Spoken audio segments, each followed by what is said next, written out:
Welcome to the BNI Knox Podcast with your host, Andy Brassfield. And our special guest today is John Stafford. Now, John is a veteran BNI member, and he is also a Director Consultant here in our region. So let's take a look at John's bio sheet. He's married to Paula. They got a bunch of kids. Yes, sir. And hobbies and interests are technology and anything to do with technology. He has one dog named Sadie, lived in Knoxville, must be all his life from the number of years that he's put here. My entire life, yep. And John's burning desire is to help others become more successful in their business while helping himself. And his key to success is not selling people stuff they don't need. I love that, John. Welcome to the podcast today. Thank you, and it's good to be here. So we're glad to have you. Tell me, how long have you been a BNI member? Andy, I've been in BNI over 20 years. I think I was like 10 or 11 and a half when I started. So I've been in there for a long time. So. Yeah, my standard go-to is I was in the fifth grade. So you take that. You were in the fifth grade when you joined BNI. So you've been in BNI over 20 years? Yes, sir. I mean, I knew that, but sometimes the gravity of that just kind of, I don't always think about it. You know what I mean? It's like, I know you've been in BNI for a long time, but when you step back for a minute and think about it, I mean, my goodness, that is a good long time. So why did you join BNI? How did you come to get involved with BNI? Well, it's kind of interesting. So a friend of mine, Mark Morrell, and I have known each other for a long time. And my first sales job was selling copiers. And they just wanted us to go out and cold call all day long. And I found out the people weren't really nice to me. And they didn't really know me from a serial killer. So, I was did you ever get else did you ever get kicked out of an office? Cold calling? Well, there was a couple of times I left before the police got there. So that was another thing I thought, okay, this is a different thing. I don't really like having to dodge the police. So, but I was talking to Mark, and Mark is one of the better networkers I've ever met in my life. And Mark was telling me about this business networking thing, and I was like, what is this BMI thing? I didn't know how to spell it at the time. So the first meeting I went to, and I thought, man, this is great. These are people actually trying to help each other. They're not trying to throw me out of the office or call the police. I said, I feel like I had died and gone to sales heaven. So I've been in sales for a long time. So the thing that I have found for me, BNI to be the most helpful, is it's stuff that I would have never, ever known about. Give you the idea. I'm a director consultant for one of the chapters in Sevierville, and I go to their meeting yesterday, and I'm talking to a guy, and his sister is opening a medical office in Greenville. Well, Greenville is an hour and a half probably from Knoxville. So, medical officers are like talking to the president, kind of if you don't know somebody. So the chances of me ever having that opportunity are probably not real good. But this is her brother. He's going to help her set it up. He's going to help her run it. So, it's opportunities that I would have never, ever known about otherwise. So that's for me one of the biggest benefits, I think. Yeah, that's cool. So Mark invited you to BNI. What happened that first time you visited? Do you remember?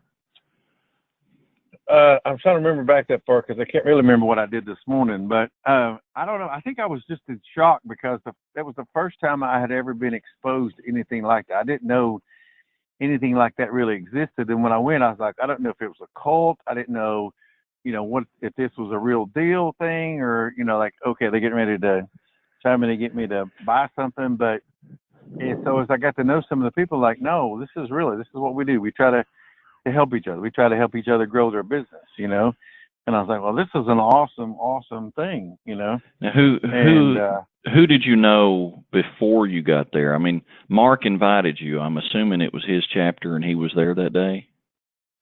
No, I didn't even go to his chapter. I went to a different one because I think that I don't think there was even an opening in that classification at that time. So because you and he were doing the same thing. You and he were doing the same thing. Well, no, actually, he was selling long distance at the time, and I was selling cell phones. So we were doing different things. But there was not an opening for me in his chapter, or Uh-huh. it was either that or there was something. We had a sales meeting at the same time. There was some reason I couldn't go to. So you went to a different chapter, and did you know anybody at that chapter before you walked in the door? No, sir. So that was another reason. Was kind of a little interesting because I walk in and I'm like, okay, I don't know these people. I don't know anything about this. I don't even know if this is, legit thing or not. I'm just going off what Mark told me, and I'm just go try it out and see. So I just went. And do you recall? Did they greet you at the door? Did you feel like you were standing off in a corner by yourself? Do you remember any of that stuff? Maybe a little bit. The thing is, back in the early, this was probably, I don't know. I want to say 90. I really want to say it was 95 when I went, because I think BNI started in Knoxville in 93 or 92 or something like that. So BNI had not been in Knoxville that long, and there was a lot of things back then. It was kind of the Wild Wild West. I think everybody kind of, a lot of people kind of did their own thing, kind of thing. So I don't know. To be honest, I was in such shock that something like that even happened. I thought they give me keys to the U.S. Mint to print money, and I was just so happy. I don't know if I even paid attention to the other stuff. So that's good. Now, of course, this podcast is for our members, and specifically for the members of BNI Knoxville. Now, we welcome and encourage listeners from other regions and worldwide. We encourage BNI members to listen and non-BNI members to listen. But our focus for doing this is to help the members of our region. And that's kind of why I was diving into your experience there, as we were at Member Success Program earlier this week. And we have the segment there where we talk about inviting visitors and we talk about the visitor experience. And here's what we say. Your invitation will get them to the meeting. Their experience will get them to apply for membership. And so I was just, drilling down into your experience. And I know it's been a long time ago, mine was 12 years ago, but I still remember it, I still remember walking in the door a little bit skeptical because I had been to a BNI meeting before where it was a situation where I went to a meeting that I didn't know anybody, and I didn't feel the love at that chapter. It was a larger chapter. They had 35 members, and I did feel like I was kind of standing in the corner of the room by myself. That wasn't literally true, but that's how I felt. Okay, and so I kind of was curious about your experience. But when I went to the chapter that I first joined in BNI, my very first visit there, I had been invited by a friend of mine, and I walked in the door, and there was like 5 people in the room that I already knew, and like 3 of them I knew pretty well. So that really set me at ease, coming into a room where I knew people, and then to hear you tell your story, you came into a room where you didn't know anybody. You were still wowed by the experience, And I think if we can do that with our visitors in our chapters, wow them with a warm and welcoming experience, that then they're going to want to be a part of this, and it'll help our chapters grow. And the reason why we want our chapters to grow, of course, is that the more members, and y'all, we're all about statistics. With BNI Connect, we're tracking all kinds of statistics, and we can show how that the more members in a chapter, the more referrals multiply upon themselves. This is not addition, this is multiplication. And so that's why we always want to talk about growing your chapter and inviting people, plus the connections that are made. I'm really amazed at how easy it is to meet people at a BNI meeting. And here's the thing, as a member, when we show up at a chapter meeting, we expect to see all of our fellow members at that chapter, and we know them. We're getting to know them better. But here's the other thing. There's going to be visitors and substitutes at that meeting. And we get the opportunity to connect with them and to grow our business through those connections, whether those people ever join BNI or not. So tell me a little bit about what BNI has done for your business over the years. Well, I think one of the things that I think separates the BNI from a lot of other groups is the lifelong learning. And, I think, there's been a couple of times in my life where I think I've kind of felt like I had everything figured out, and then I didn't really know what I didn't know. But I remember going to a training one time, and one of the guys said, or one of the people said, who knows your customer has a need before you do? And it took me a couple of times to kind of wrap my hand around that. It's like, what did you just say? He says, who knows your customer has a need before you do?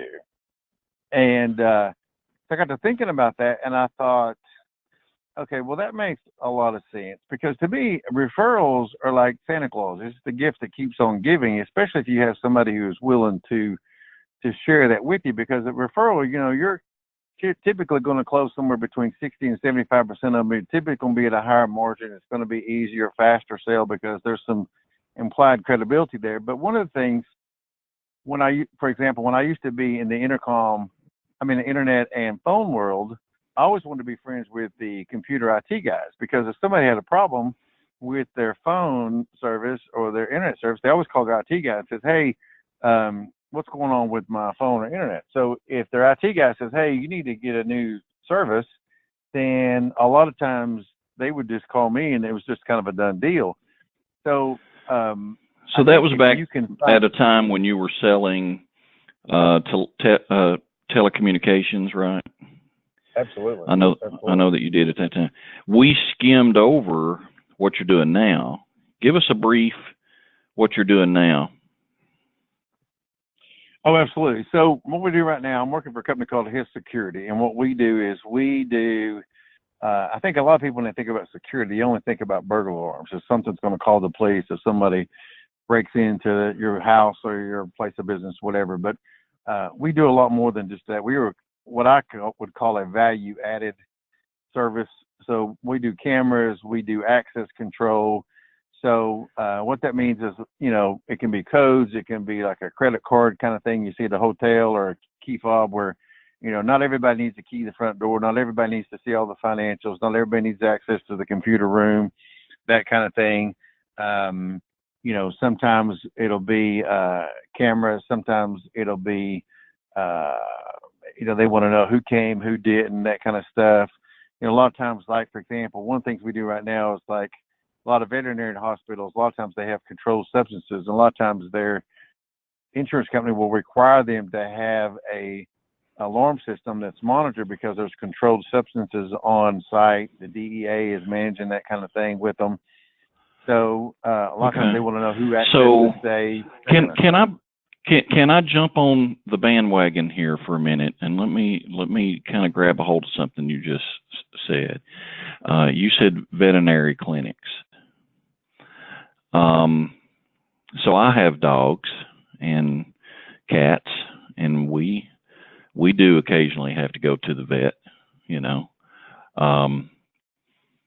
So how could I open up a door for you to talk to my veterinarian?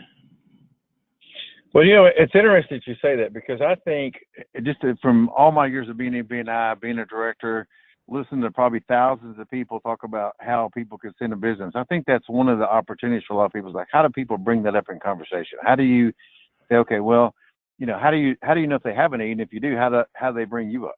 So for me, I think one of the best questions, and it's very non-confrontational, it's just very conversational kind of thing.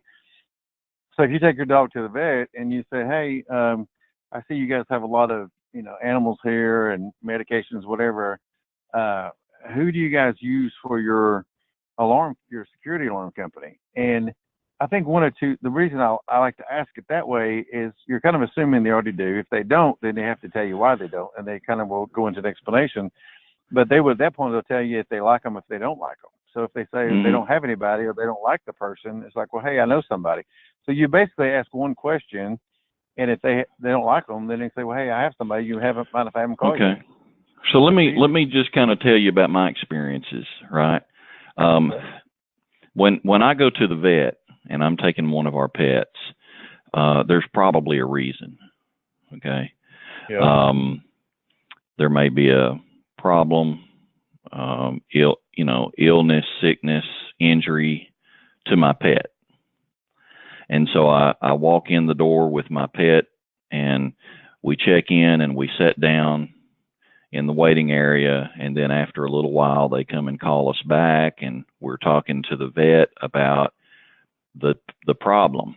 He scratches all the time. He's got this hot spot back there where he's always biting and his skin is irritated and we can't sleep because he's all the time scratching all night long. Mm-hmm. Right? That's just the kind of thing that I'm standing there talking to the veterinarian about, and I feel rushed. Do you ever feel rushed when you're at a doctor or a veterinarian or someone like that? Because you're like, there's there's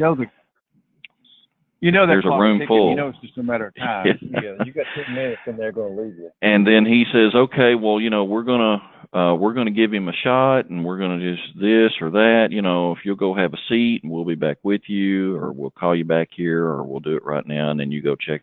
And then after a little while, we're at the window paying, talking to the person there who's taking our money.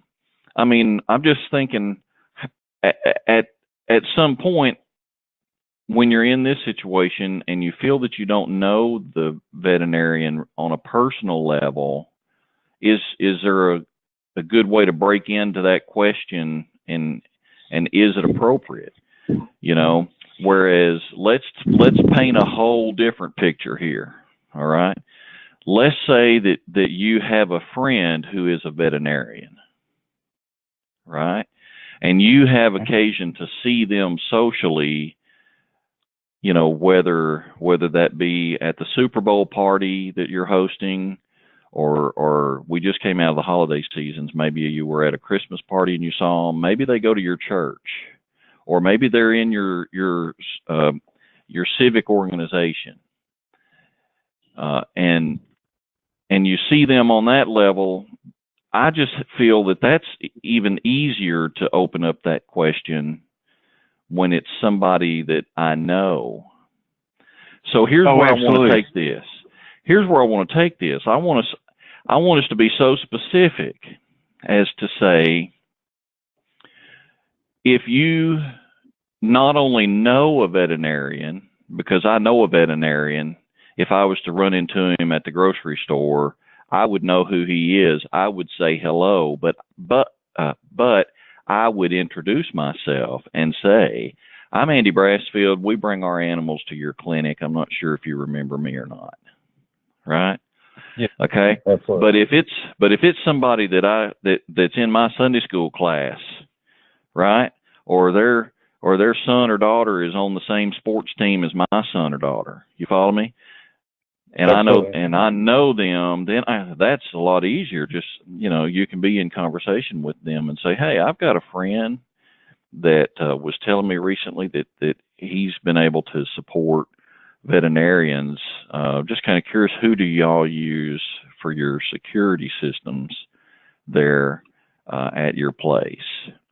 And, oh, by the way, does your insurance company require y'all to have any kind of monitoring system because of the narcotics that y'all may store on there?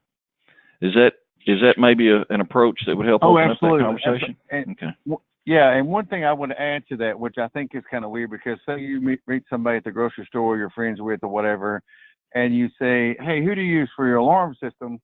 They might be like, well, where'd that come from? Because it's kind of a random like question. what are you trying to sell me? This is what I'm thinking. What are you trying to sell me? Yeah, I mean, because that's what most people are going to think. Why is he even asking me? So here's what I think you could almost I think I had somebody call it a positioning statement one day. So basically what you're doing is you're telling them why you're asking that question, because otherwise they're like, well, that's kind of random. So if you said, so like say you're a veterinarian and we're friends and I see you at the grocery store and I walk up to you and I say, Andy, do you mind if I ask you kind of a weird question?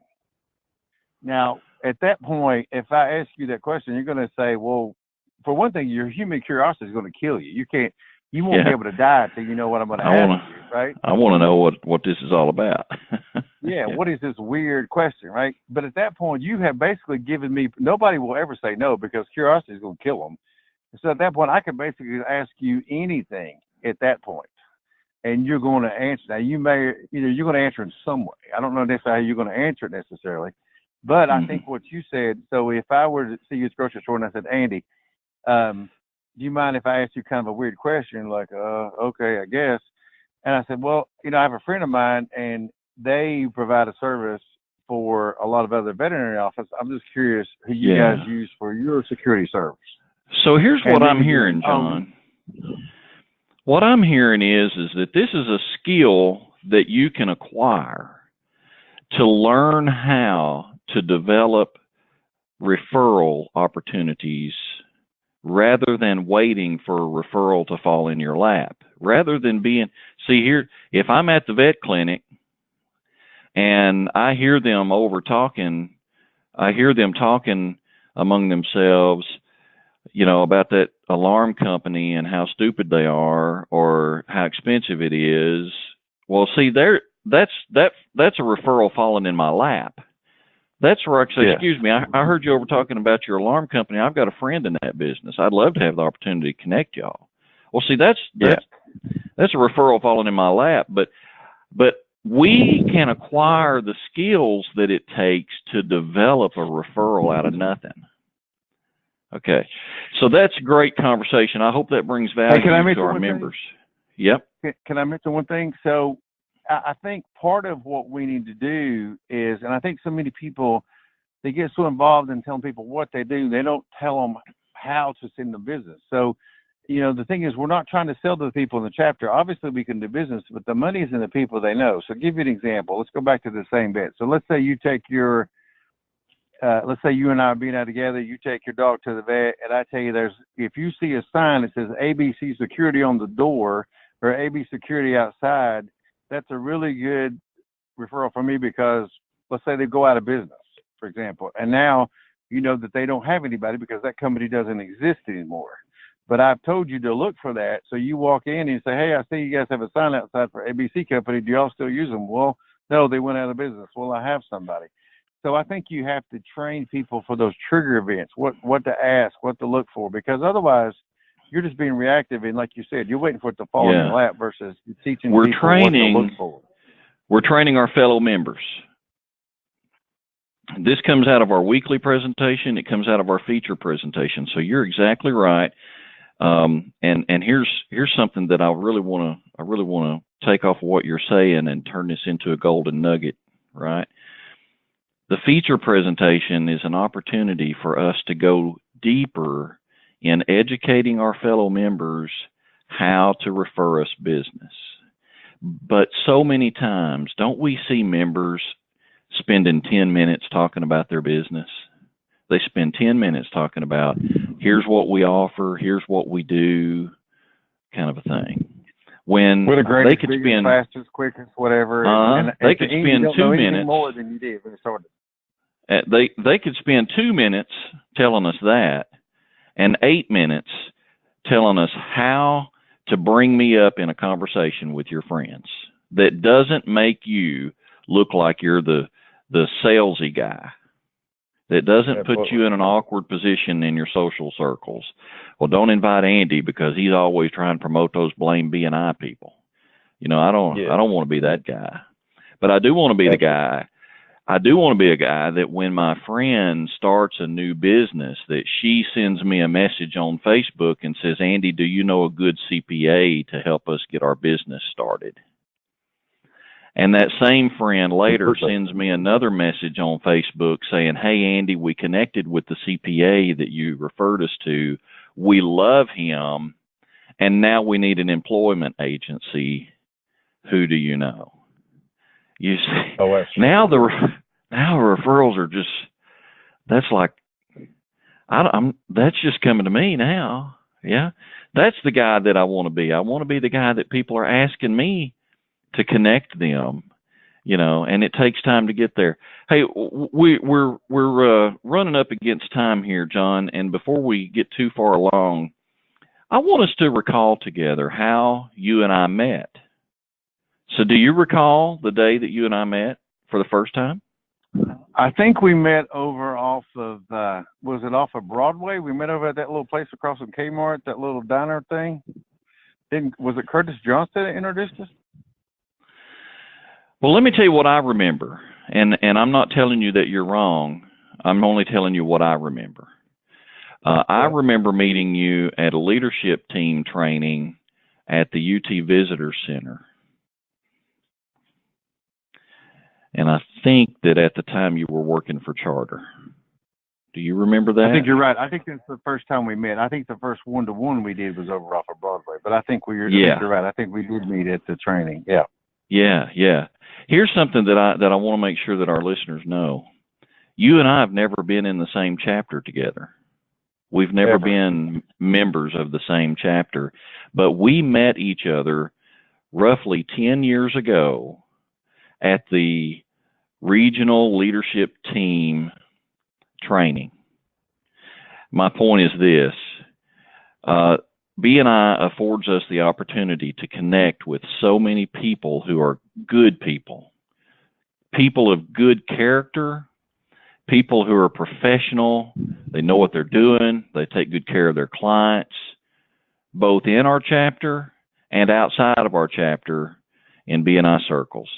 Go to Member Success Program. You will meet people from other chapters that you've never met before. Participate on a leadership or a subcommittee in your chapter. You will meet people from other chapters that you never met before. And John and I, having met at that point in time, then we began to develop our relationship through one-to-one meetings over time because we were in complementary professions. Our industries worked well together. And so we began to develop that, and we would see each other at these BNI regional events and networking events around town, and we would purposefully schedule one-to-ones. And then we began to serve on the BNI regional team together. And now, with John as a director consultant and me as executive director, we work together a lot now. We've really gotten to know each other pretty well. And I'll tell you, I'm very comfortable sitting down with John and sharing with him how my day is really going. You ever notice how people ask you, how's your day going? And you have kind of a stock answer you give them? Yeah. I usually say, it's great. Right? And I'm not lying because I do believe that most days are great. Yeah. But if I'm sitting down in one-to-one with John and John says, Andy, how's your day really going? Right? Yeah. I think I could tell John that, Yeah. And we've never been in the same BNI chapter together. I love that. Man, you and I, we do this every time we get together.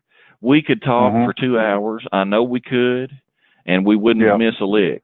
And so, even though I've got, go ahead.